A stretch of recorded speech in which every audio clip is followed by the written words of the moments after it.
Xeyir söz, xeyir fikir, xeyir əməl, doğru söz, doğru fikir.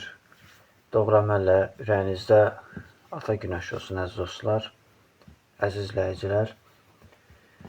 Uzun fasilədən sonra biz bugünkü canlı yayımızda Azərbaycan Respublikasının son günlər Avropa Şurasının və Avropa İttifaqının üzvləri arasında yaranmış problemi ilə bağlı məsələyə aydınlıq gətirmək istəyirəm. Bildiyiniz kimi, sosial şəbəkələrdə belə bir xəbər yayıldı ki, Azərbaycan Respublikası Avropa Şurasının, Parlament Assambleyasının qəbul etdiyi qətnaməni rədd edərək, o qətnamədə təbii ki, Qarabağ ermənilərin dərhal qayıtmasını tələb edən qətnamə qeyd olunub və o cümlədən qondarma Dağlıq Qarabağ Respublikasının terrorçularının dərhal azadlığa buraxılması tələbi ortaya qoyulub. Əlbəttə ki, bu məsələ ilə bağlı hətta Ermənistanın Respublikasının paytaxtı İrəvan şəhərində baş tutan Avropa Siyasi Birliyinin 8-ci zirvə samitinin qarşısında bir qrup revanşistlər miting həyata keçirdi və bu miting zamanı həmin terrorçuların şəkillərini əks etdirən rəsmə rast gəldik. Əvvəla onu qeyd edeyim ki, bu təxribat xarakterli Rusiyanın xüsusi xidmət orqanlarının törətdiyi təxribat xəbəridən əlavə olaraq Rusiya Federasiyasının bir televiziyasında Azərbaycan Respublikasının Dağlıq Qarabağ bölgəsinə əks etdirən və Rusiyanın tərkibində, Ermənistanın tərkibində bir qondarma Dağlıq Qarabağ Respublikası adlandırılan bir respublikanın Nagorno Qarabağ adlandırılan bir şəkildə televiziyada təbliğat aparılıb və bir qrup medialarda bu məsələni bir növ ictimailəşdirdilər və bu məsələ sonradan isə xəbər saytlarından silindi. Burada bir məsələ var, dostlar. Mən xüsusi qeyd edeyim ki, İtaliya Respublikasının baş nazirinin Azərbaycan Respublikasına səfəri, o cümlədən Çexiya Respublikasının Azərbaycan Respublikasına səfəri və bundan əlavə Ukrayna Respublikasının Azərbaycan Respublikasına səfərinin təsadüfi olmadığını mən sonradan baxdım ki, bu ölkələr NATO-ya üzv olan ölkələrdir və bu ölkələrlə Azərbaycan Respublikası arasında hərbi əməkdaşlıq memorandumu imzalanıb. Ukrayna Respublikası özü də Zelenski Qəbələ səfəri zamanı ölkə prezidentimizlə görüşündə 9 sənədin imzalanması qeyd olunub və bu sənədlər arasında dron müqaviləsi də öz əksini tapıb. Hətta bu Səma batalyonu da, Ukraynadan gələn batalyon da nümayəndə heyəti ilə Zelenskinin görüşü olub. Və digər tərəfdən bir xəbər də bizə diqqətimizi çəkdi. Rusiya-Ukrayna müharibəsi zamanı Rusiya tərəfdə döyüşən vətən xainləri bugün qondarma bir 9 may adlı bir bədnam bir gün qeyd edirlər və bu rəzillikdir əslində Azərbaycan Respublikasının dövlət müstəqilliyi üçün. Çünki bu bayramın bizə aidiyyəti yoxdur. Çünki biz artıq dövlət müstəqilliyimizi əldə etmiş bir ölkəyik və bunun bizə aidiyyəti yoxdur. Biz bu barədə düşünürük ki, hətta Rusiyanın Finlandiyanı, Baltikanı ölkələrini işğal etdiyini, 2-ci Dünya müharibəsi zamanı olduğunu nəzərə alsaq və Almaniyanın federasiyasında, faşist Almaniyasında Azərbaycan və Türkistan legionerlərin yaranmasını nəzərə alsaq və Məhəmməd Əmin Rəsulzadənin yaratmış olduğu Gizli Müsavat Cəmiyyətinin və Düdərginskinin rəhbərliyi altında bir müstəmləkəçiliyə qarşı bir legionerlərin yaranmasını nəzərə alsaq, düşünürəm ki, bu məsələnin bizə aidiyyəti yoxdur. 9 may ümumiyyətlə bizim tariximizə heç bir aidiyyəti yoxdur. Bu Ümumrusiya tarixinin, Ümumrusiya müstəmləkəçiliyin qələbəsidir və bunun bizə aidiyyəti yoxdur. Çünki bu bizi müstəmləkə altına saxlayan bir ölkənin qələbəsidir. Yəni Rusiya Federasiyası bunu ona görə də dövlət bayramı kimi qeyd edir. Bəzi ölkələr artıq demokratik ölkələr bu bayramı qeyd etmirlər. Bunu bayram kimi qəbul etmirlər. Çünki bilirsiniz ki, Yaponiya dövləti bunu bir matəm günü kimi qeyd edir. Çünki bu Hiroşima və Nagasaki hadisəsi ilə sıx bağlı bir məsələdir. Digər tərəfdən bu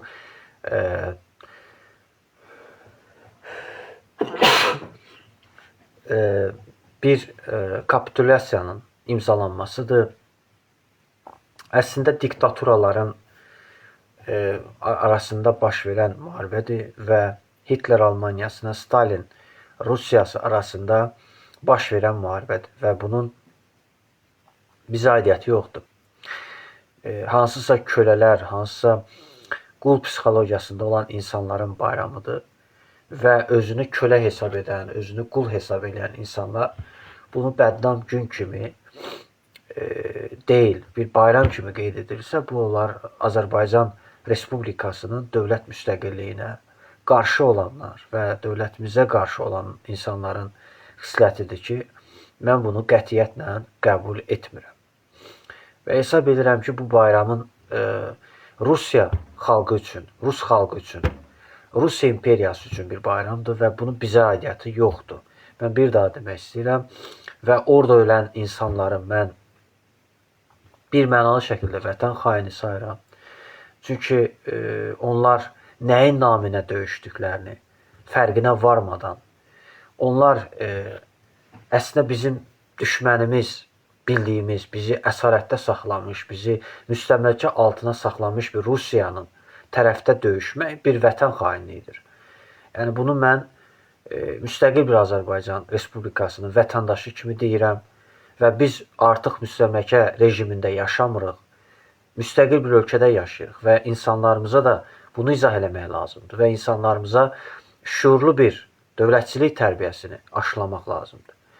Və hansısa antimilli qüvvələr, antimilli ünsürlər SSR bayrağını qaldırırlarsa və SSR ordenləri ilə gəlib 9 mayı bizə sırırlarsa, o zaman 15 sentyabrı və 9 noyabrı biz nəyə görə onda qeyd eləməliyik? Və ona o sualı vermək lazımdır ki, yaxşı bu 15 sentyabrı, 27 sentyabrı, 9 noyabrı niyə qeyd eləyirsiniz o zaman? Yəni bu qədər ikiyüzlülük, bu qədər riyakarlıq mümkündürmü? Və ona görə də mən çox təəssüflənirəm ki, insanlarda manqurtlaşma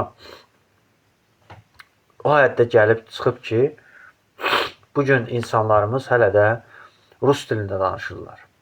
Hələ də insanlarımız Rus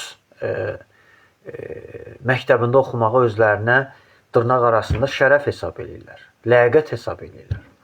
Və ən böyük ləyaqətsizlik ondadır ki, bu insanlar hələ də utanmadan, həyasızcasına bizə saxta vətənpərvərlik sırıyırlar. Və hansı vətənpərvərlikdən danışmaq olar ki, bugün 5 milyon yaxın əhalimiz düşmən bir ölkənin, düşmən bir məmləkətin, başqa bir ölkələri əsarətdə saxlamış, başqa ölkələrə bugün də hərbi təcavüz etmiş bir ölkənin dilində danışırlar. Bundan böyük rəzillik ola bilməz. Bu məmləkətimiz üçün, bir dövlətimiz üçün utanc verici bir haldır. Çox təəssüflər olsun ki, bugün şəhərin mərkəzində Rus dilində danışan o qədər şərəfsizlər, ləyaqətsizlər var ki, saymaqla bitməz. Və düşünürəm ki, hətta Rus estradasından gələn insanları da konsert proqramını keçirmək özü bir rəzillikdir. Mən düşünürəm ki, bu bizim üçün 9 may bir faciə günüdür.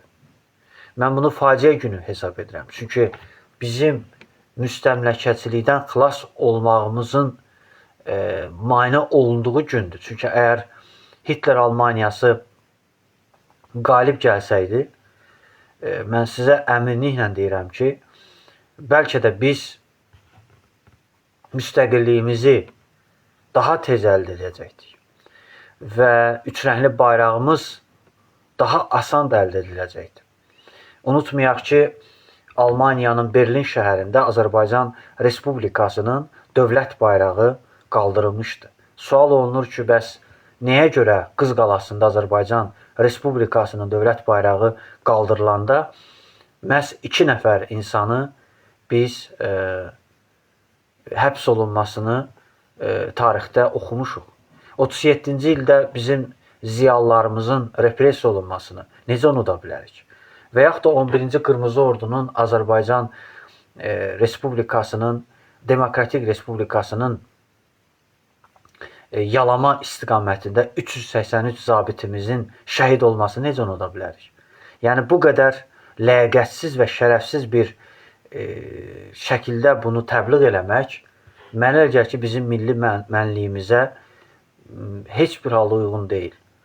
Bəzi insanlar var, bu Sovetin təəssübkeşliyini çəkən insanlar, yaxşı olar ki, getsinlər Rusiya Federasiyasında yaşasınlar, getsinlər Rusiya Federasiyasında vətəndaşlıq alsınlar və getsinlər desinlər ki, bu bizim Rusiya dövlətinin Almaniya dövləti üzərində möhtəşəm qələbəsidir.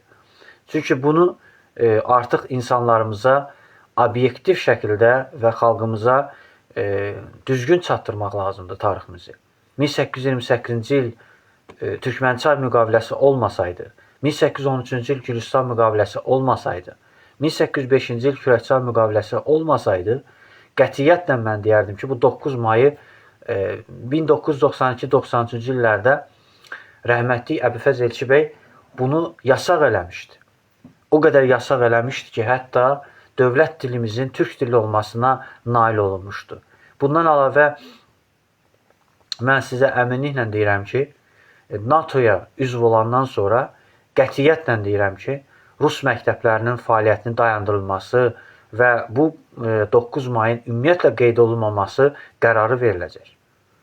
Biz artıq təyyarəmizin, Azala məxsus təyyarəmizin terror hücumundan məruz qalmasını və soydaşlarımızın, orada yaşayan soydaşlarımızın, miqrantlarımızın zülümkar Putin rejiminin əsarəti altında zorla işğalçılıq siyasətindən məhkum edilən şəraitdə onları müharibəyə göndərmək ən böyük alçaqlıqdır, ən böyük ləyaqətsizlikdir. Bəs nə vaxta qədər biz millətimizə bu həqiqətləri qorxaraq deyəcək?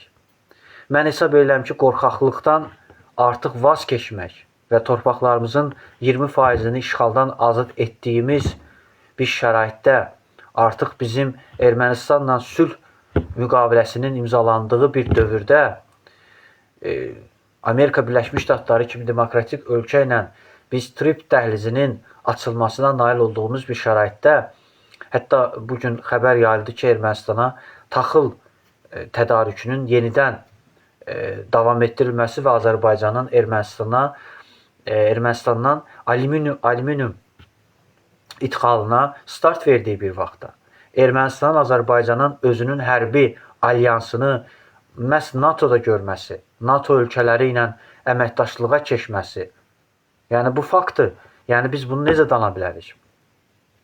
Azərbaycan Respublikası Müdafiə Nazirliyi NATO standartlarına cavab verən hərbi təlimlərlə Türkiyə Respublikası ilə birgə həyata keçirir. Türkiyə Respublikası məyər NATO-nun üzvü deyilmi? Ona görə də mənə elə gəlir ki, insanlara real həqiqətləri çatdırmaq lazımdır. Real düşmənlərimizi, bizim Ermənistanla uzun illər apardığımız müharibənin də məcburiyyətini məhz Rusiyanın Federasiyası tərəfindən gerçəkləşdirdiyini insanları diqqətinə çatdırmaq lazımdır. Nə vaxta qədər korrupsiyanı və yaxud da rüşvətxorluğu, seçki saxtakarlığını, hansısa insan haqları pozuntularını biz ölkəmizin daxilinə yönələcəyik.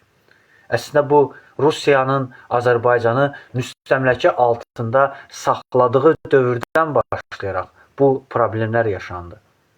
Və ona görə də bugün yaşadığımız negativ halların səbəbkarı elə Rusiya dövlətidir. Və ölkəmizin işğal olunmasaydı və bu gün manqurtlaşmış bir Sovet nəsli Azərbaycan gəncliyini repressiya eləmək, onların cibinə narkotik atmaq və onları türmələrə salmaq, onları yaltaq sürüsünə çevirmək, qaragürükçülara çevirmək, anarxistlərə çevirmək və diktatura təfəkküründə insanları yetişdirmək yetər. Azərbaycan gəncliyi nə vaxta qədər bu Sovet İttifaqının iyrənc təbliğatının aləti olacaq? Nə vaxta qədər televiziyalarda iyrənc bir Sovet filmlərini, işğalçı bir rejimin, kommunist rejiminin, totalitar rejimin təpikləri altında bir filmləri sırayacaqlar?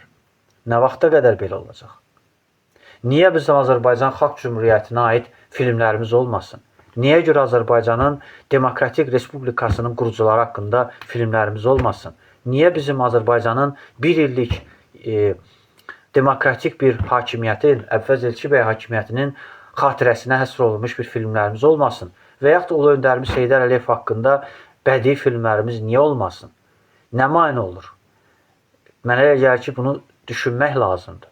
Və bunu düşündürmək lazımdır.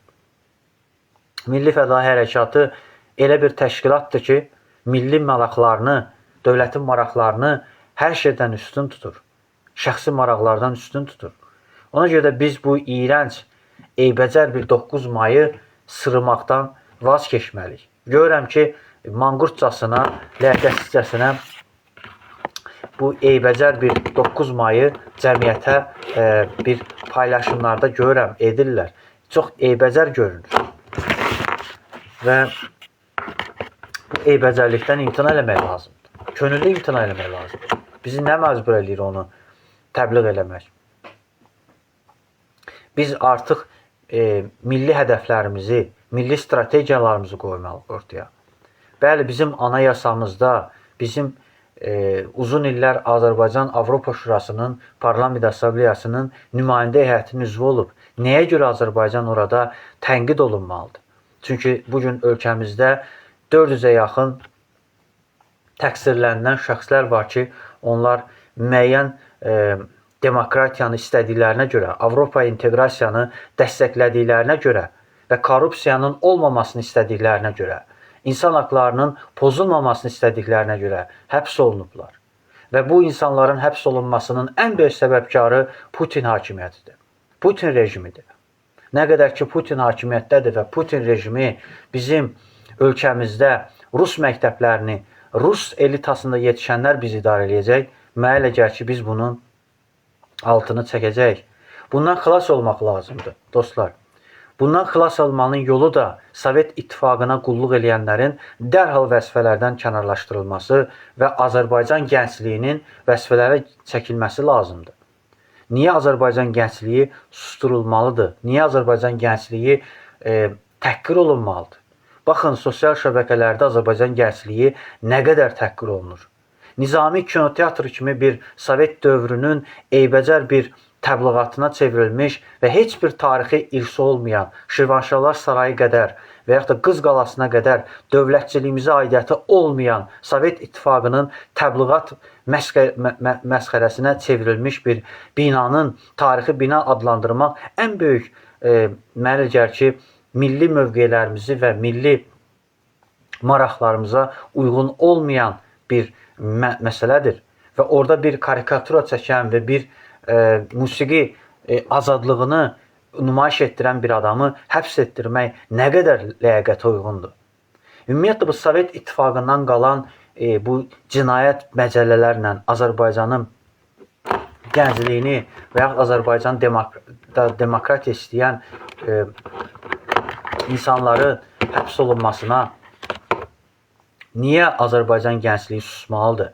Niyə Azərbaycanın özünə ziyalı deyən, özünə Yadçılar Birliyinin üzvü deyən, Bəstəkarlar İttifaqının üzvü deyən insanlar niyə susmalıdır? Niyə səslərini çıxarmamalıdır?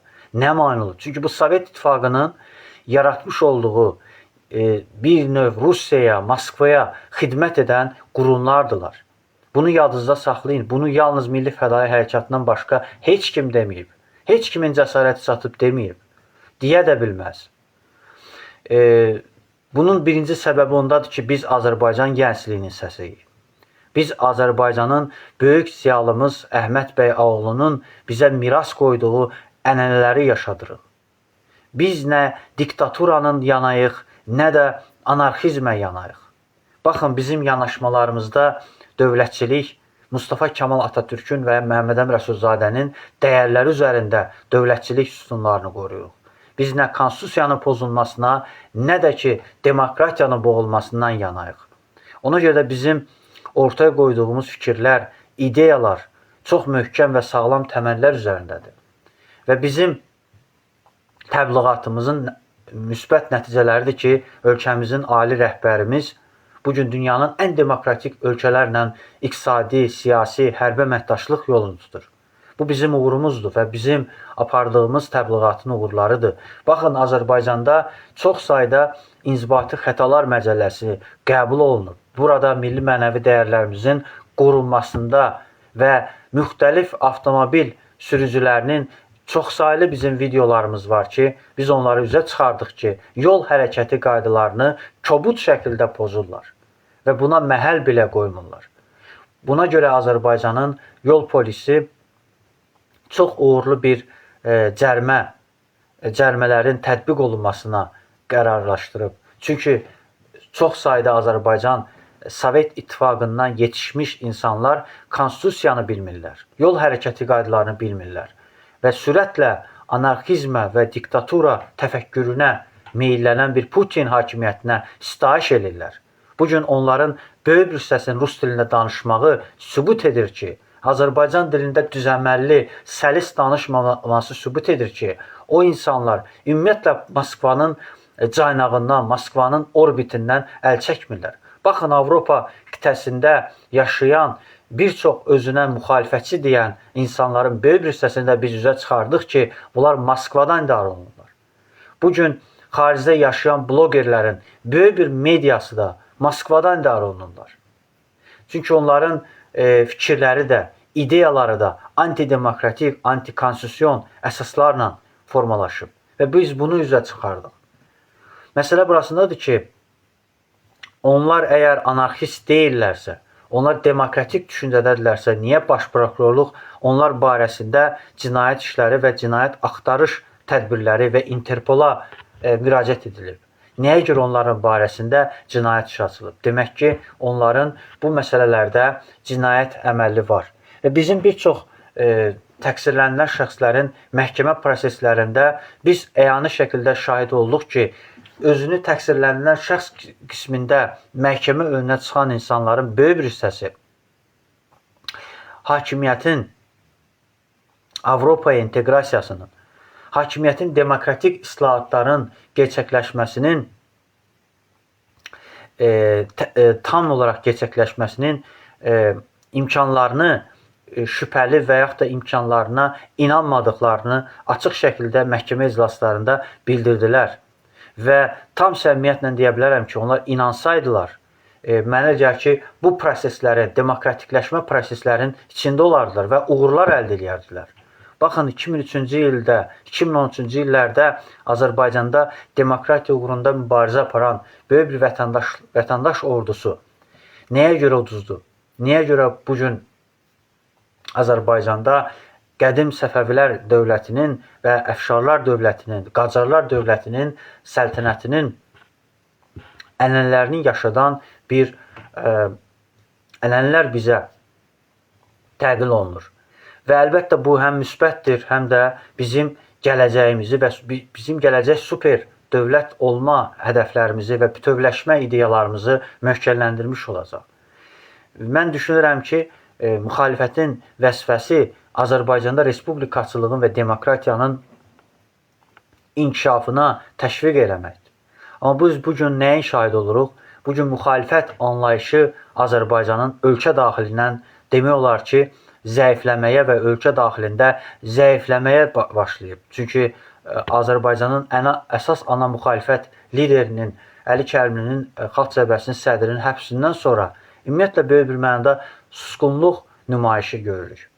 Biz məhkəmə iclaslarında, bir çox məhkəmə iclaslarında fəal iştirak edərək müşahidə elədik ki, Onlar ümumiyyətlə passivdirlər. Bu proseslərdə kənardadırlar. Və bir çox medialarda fəallıqlarını itirdilər. Toplum TV-nin, Meydan TV-nin, Kanal 13-ün, Xural TV-nin və bir çox mediaların artıq bu proseslərdən kənarlaşması və bu prosesləri canlı işıqlandıracaq və canlı bir məhkəmədə şahidlik edən, məhkəmədə iştirak edən insanlardan müsahibə alma imkanları da demək olar ki, məhdudlaşır və ümumiyyətlə yox dərəcəsindədir. Və ümumiyyətlə Azərbaycanda məhkəmə hakimiyyətini təbliğ edən filmlərimiz, seriallarımızın olmaması ən böyük rəzillikdir və ən böyük biabırçılıqdır. Cənab Prezidentin çox uğurlu bir sərəncamı olmuşdu 2024-cü ildə, 2025-ci ildə elan edilən konstitusiya və suverenlik ilə bağlı biz çox sayda video çarxlar hazırladıq.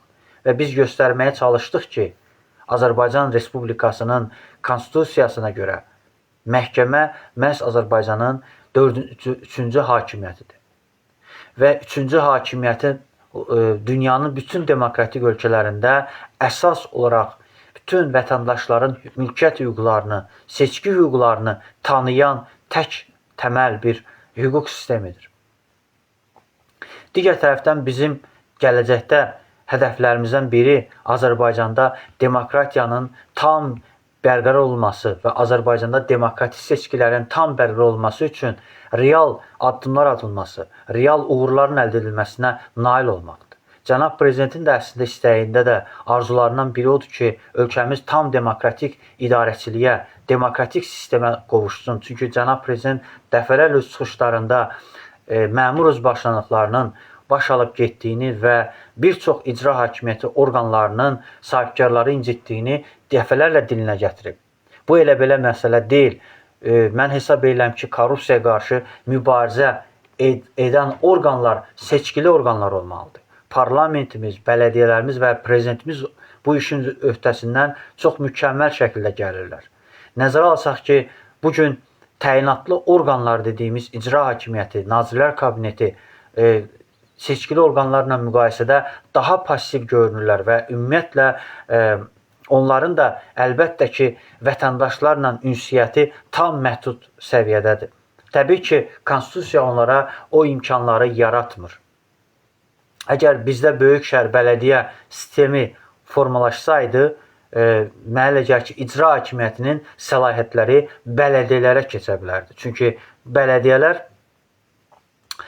səlahiyyətləri demək olar ki, sıravi parlamentin səlahiyyətlərinə bərabər bir səlahiyyətə malikdir. Ona görə də, əziz dostlar, konstitusiyanı bilmək lazımdır. Konstitusiyanı bilib də real hərəkətə keçmək lazımdır.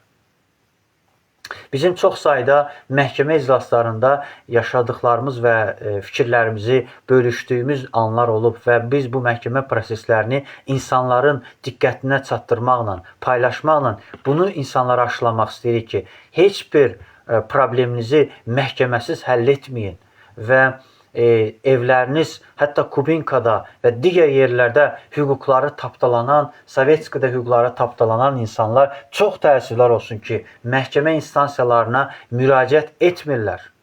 Və digər tərəfdən mən hesab edirəm ki, hətta polis haqqında qanununa uyğun olaraq bir çox vətəndaşlarımız polis haqqında qanunu belə bilmirlər və cinayət məcəllələrini belə bilmirlər. Və ona görə də bizim də borcumuz odur ki, biz məhkəmə iclaslarına gedərək müəyyən proseslərdə müəyyən maddələrin və ümumiyyətlə təqsirlənən şəxslərin hansı şəraitdə azadlığa çıxmasına nail olmaq və hansı şəraitdə onların siyasi məhbus statusundan qurtulmaq imkanları necə olacaq, onu real şəkildə qiymətləndirmək lazımdır. Və bəli, bizim bir çox iştirak etdiyimiz məhkəmə iclaslarında, xüsusilə 2-ci Qarabağ müharibə iştirakçısı Rıza Səfərsoyun və Kanal 13-ün və Xural TV-nin baş redaktorları Əziz Orucovun və Əvəz Zeynallının məhkəmə iclaslarında fəal iştirak etməyimizin nəticəsidir ki, bu məhkəmə iclaslarında onların xeyrinə məhkəmə qərarları verildi. Digər tərəfdən bizim hətta bu yaxınlarda İkinci Qarabağ müharibə iştirakçısı Samir Məmmədovun hüquqlarının tapdalayan bir oğrunun hüquqlarını məhdudlaşdıran prokurorun bir sübutları bu yaxınlarda prokurorluq tərəfindən araşdırıldı və çobanın hüquqları, yəni dediyimiz o qazimizin Samir Məmmədovun hüquqları qorunmuş oldu. Bu da bizim nailiyyətimizdir. Əfqan Sadıqov məsələsində də bizim, hətta Gürcüstanın prezidentinin Azərbaycana səfərindən sonra və Tiflisə təbii ki, cənab prezidentimizin səfərindən sonra biz bu məsələni də ictimailəşdirəndən sonra Əfqan Sadıqov hal-hazırda doğma ölkəmizdə, vətənimizdə yaşayır və sülh şəraitində, tam təhlükəsiz şəraitdə yaşayır və onun öz vətənində yaşamasından təbii bir şey ola bilməz. Və digər tərəfdən biz də istəyərdik ki, arzulayardıq ki, bütün siyasi məhbuslarımız azadlığa çıxsın və ölkəmiz tam demokratik bir şəffaf şəraitdə bir cəmiyyət olsun. Kriminal dünyanın, kriminal bir cəmiyyətdən xilas olmaq lazımdır. Cinayətkarlığın sayının azalmasına nail olaq. Və bunun üçün də əlbəttə bizim hər birimizin borcu cənab prezidentimizin yürütdüyü siyasətə dəstək vermək və ona istiqamətdə müəyyən hüquqi kömək də eləmək lazımdır.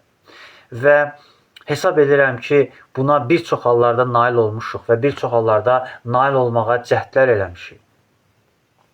Digər tərəfdən bizim tam azad və demokratik şəraitdə, hətta bəzi millət vəkillərimizlə də görüşlərimiz olub, icra hakimiyyətlərlə görüşlərimiz olub, nazirlərlə görüşlərimiz olub.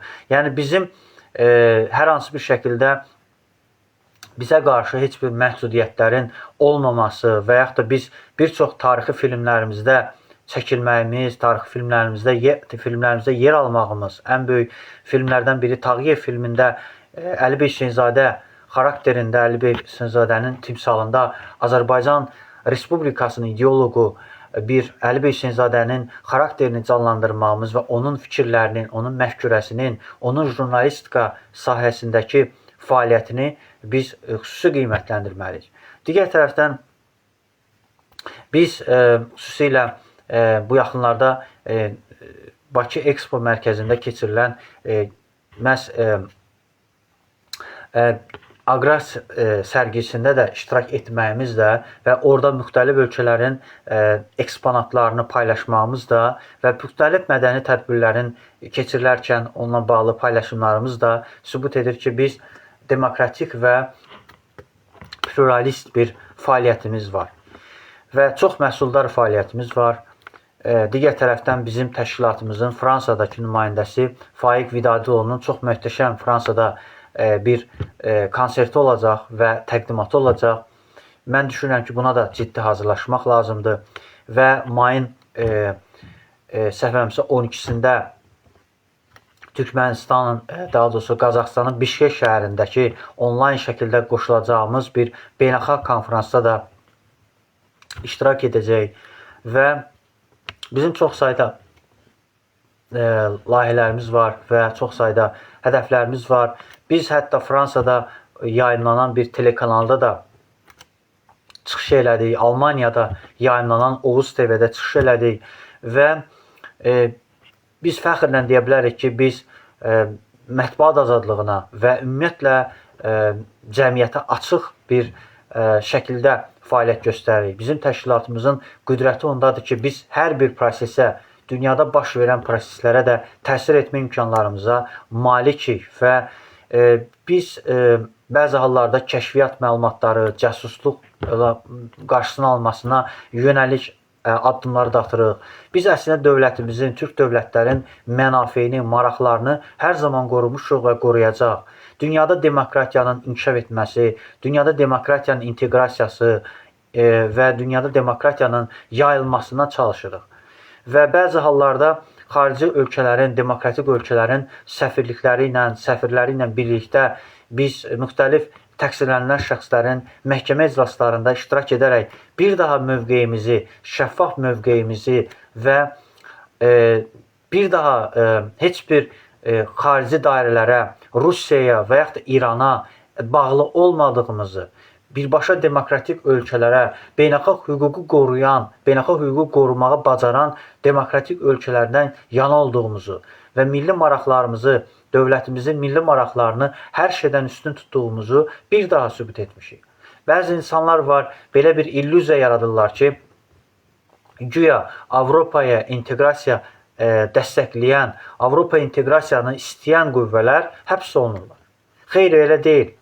Məsələn, bizim çox sayda tanıdığımız Avropa inteqrasiyanı dəstəkləyən QHT-lərimiz var və onlar prezidentimizi də dəstəkləyirlər. Hətta bir nümunə deyim ki, Azərbaycanda müstəqil bir nəşriyyat var, Kitabistan nəşriyyatı var və onun nəzdində Gender Media Watch adlı bir qadın hüquqlarını müdafiə edən bir media platforması var və bu iki platforma beynəlxalq tədbirlərin keçirilməsinə nail olur və televiziyanın, mətbuatın qadın hüquqlarının məhdudlaşdıran, qadın hüquqlarına zərər vuran, ümumiyyətlə bizim gender bərabərliyinə zərər vuran informasiya, dezinformasiyaların qarşısını almasına yönəlik müxtəlif mövzularda beynəlxalq dəyərli masaların keçirilməsinə nail olur. Və biz bunu yayınlamışıq səhifəmizdə və bunu paylaşmışıq.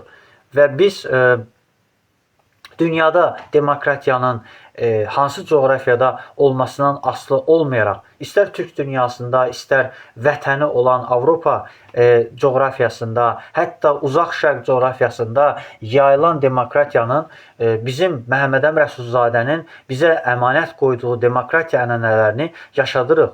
Biz Əhməd Ağoğlunun ənənələrini yaşadırıq.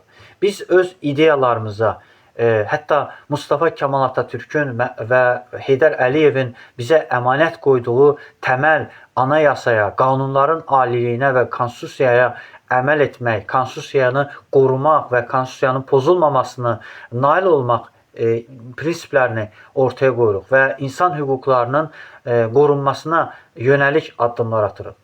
Ona görə də bizdən çəkinirlər və bizdən hər zaman qorxurlar. Çünki biz prinsipiallıq və biz heç bir xarici müstəmləkəçilərə boyun əymirik. Nə Rusiyaya, nə İrana, nə Çinə boyun əymirik, əyməyəcəyik. Biz Türk millətinin mənafeyini, şərəfini hər şeydən üstün tuturuq.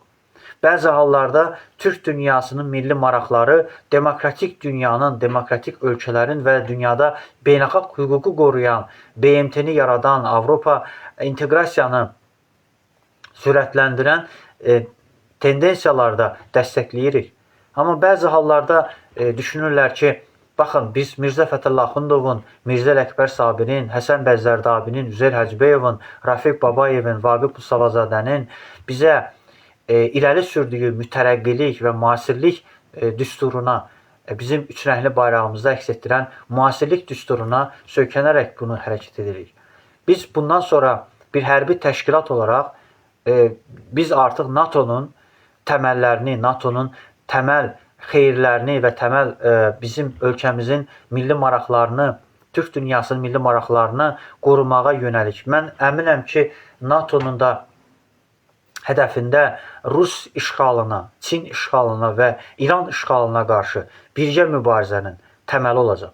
Mən əminəm ki, Amerika Birləşmiş Ştatları, İsrail dövləti dünyada avtoritar rejimlərin Rusiya kimi, İran kimi, Şimali Koreya kimi, Çin kimi Türk millətinin, dünyanın, bəşəriyyətin düşmənləri olan terrorist ölkələrinə qarşı mübarizədə qalib gələcək. Biz bu xətti müdafiə edirik, bu xətti dəstəkləyirik. Çox təəssüflər olsun ki, bu gün özünə Turan məhkurəsini, Turan ideologiyasını, türkçülük ideologiyasını müdafiə edən bəzi qüvvələr var. Rusiyanın və İranın, Çinin hədəflərini gerçəkləşdirmək üçün özünə avrasiyaçılıq və özünə bir üçüncü dünya ölkələrin, geridə qalmış ölkələrin bir qrupunda görmək istəyirlər. Biz əsla belə bir sivilizasiyada olmaq istəmirik. Biz geridə qalmış ölkələrdən olmaq istəmirik. Bunun tarixi səbəbləri də var.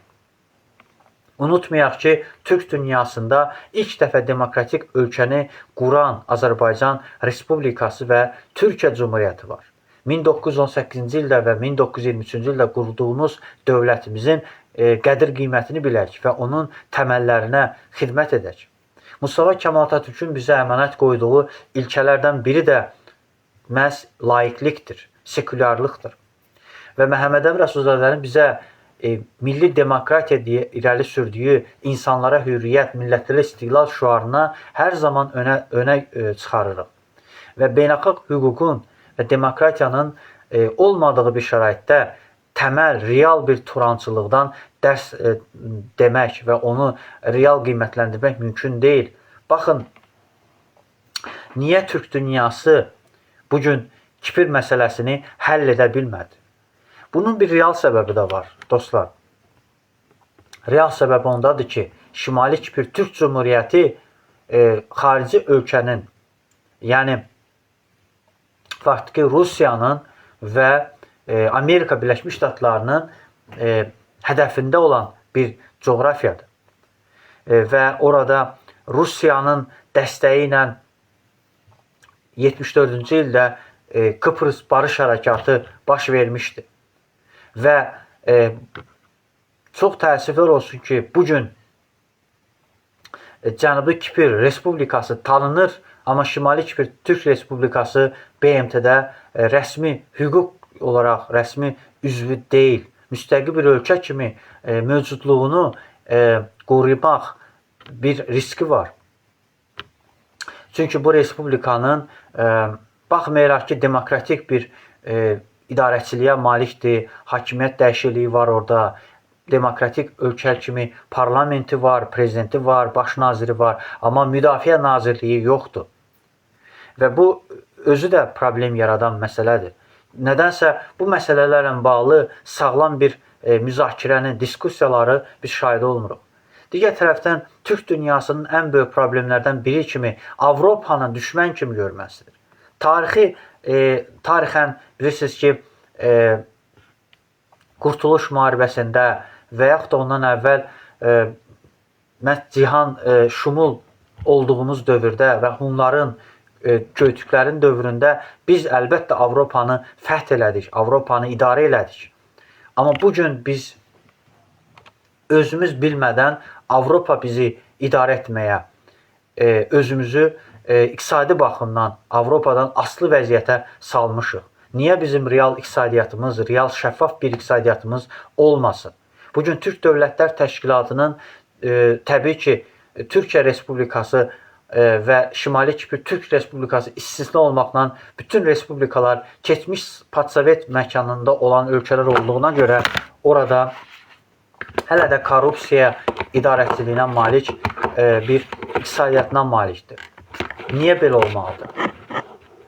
Əgər biz NATO'nun bayrağının altında olsaq, mənə elə gəlir ki, biz həm dövlət müstəqilliyimizi qorumuş olarıq, həm milli mənəvi dəyərlərimizi, etnik mənsubiyyətimizi qorumuş olarıq. Çünki bugün NATO üzvü olan ölkələr həm özlərinin dövlət müstəqilliklərini qorumuş olurlar, həm də onlar öz dillərini, öz mədəniyyətlərini qorumuş olurlar. Baxın, Skandinav ölkələrinə, öz ana dillərinə, öz milli köklərinə və milli geyimləri ilə öz müstəqilliklərini həm qorumuş olurlar, həm də onlar gələcəklərini qururlar. Gələcək təhsil sistemlərini qururlar. Amma bugün belə bir illüziya yaradırlar ki, güya Avropa dəyərləri, xalqları həm əsarətdə saxlayır, xalqları güya onları milli köklərdən qoparır. Bunlar hamısı illüziyadır və uydurma bir məsələdir.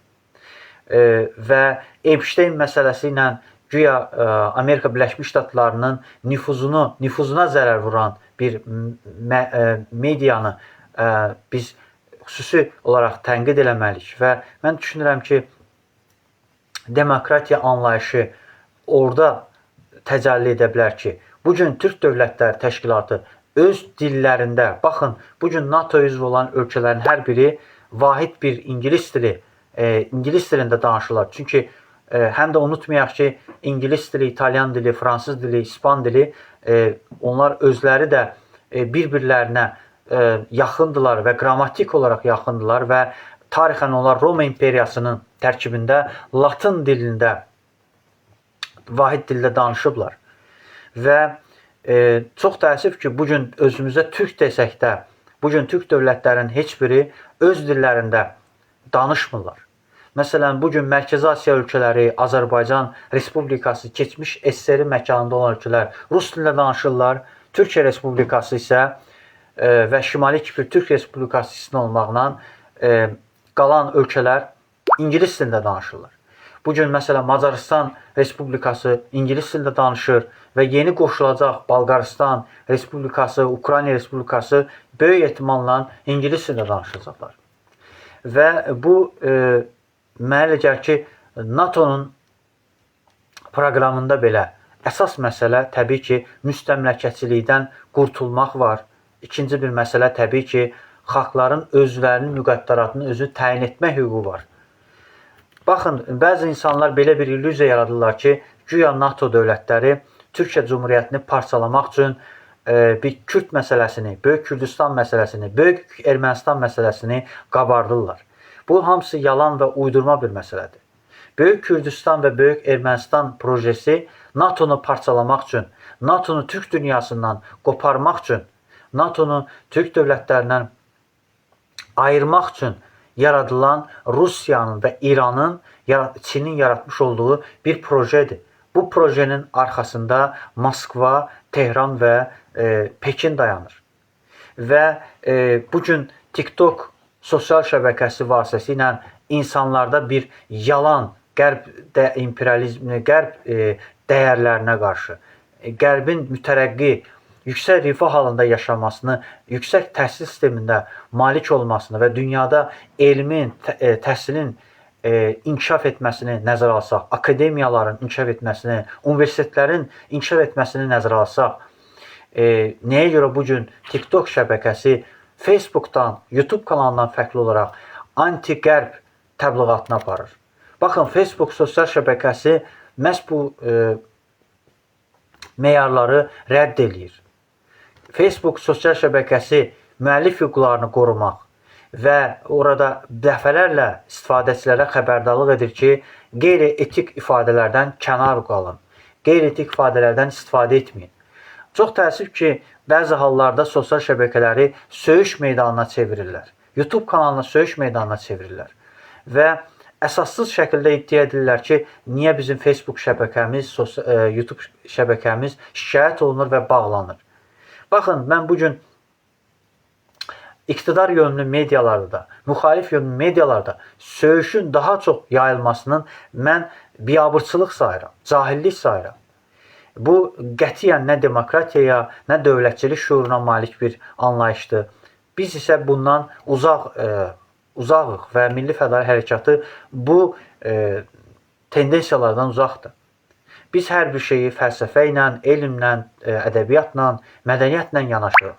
Və ona görə də bizim düşüncələrimiz Əhməd Bəyoğlu'nun bizə miras qoyduğu ənənələrin və ümumiyyətlə bilirsiniz, Facebook sosial şəbəkəsi həm də cəsus yuvalarının, cəsusluğun bir legallaşdığı bəzən orqana çevrilir. Amma hər halda kəşfiyyatçılıq da mütərəqqi insanların, intellektual insanların qazandığı və ümumiyyətlə bilgiyə əsaslanan, informasiyanın təhlükəsizliyinə əsaslanan bir fəaliyyət növüdür.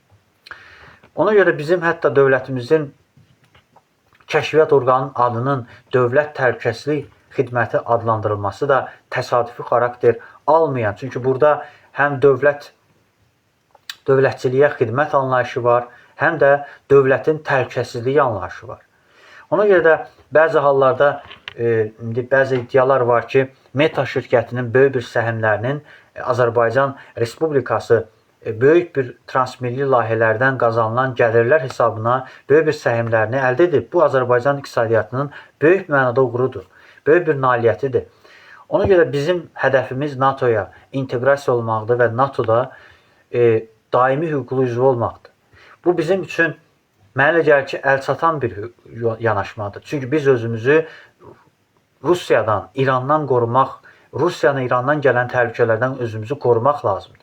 Baxın, Rusiya İrandan qorumaq üçün NATO-ya üzv olan iki qüdrətli dövlətlərdən biri qardaş Türkiyə Cumhuriyyəti və biri Şimali Atlantika zonasında yerləşən Amerika Birləşmiş Ştatları ilə özümüzü tərəfdaş bir ölkə kimi, müttəfiq bir ölkə kimi elan etdik.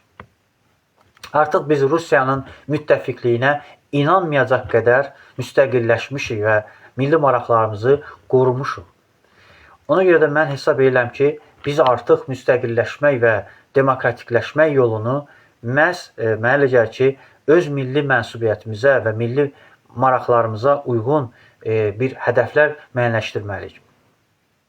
Tariximizi öyrənməliyik, mədəniyyətimizi öyrənməliyik və milli dini dəyərlərimizə qayıtmalıyıq. Bizim qədim ateşpərəstlik dinimiz var. Biz nəyə görə ona qayıtmayaq? Və biz artıq madam ki NATO'da İslamofobiya anlayışını insanlar narahatçılıqla yaşayırlar. Biz özümüzü niyə müsəlman kimi deyil, özümüzü türk kimi göstərməməliyik? Mənə elə gəlir ki, biz artıq özümüzü qədim köklərimizə, qədim təbiət dinlərimizə qayıtmağımızın tam zamanıdır.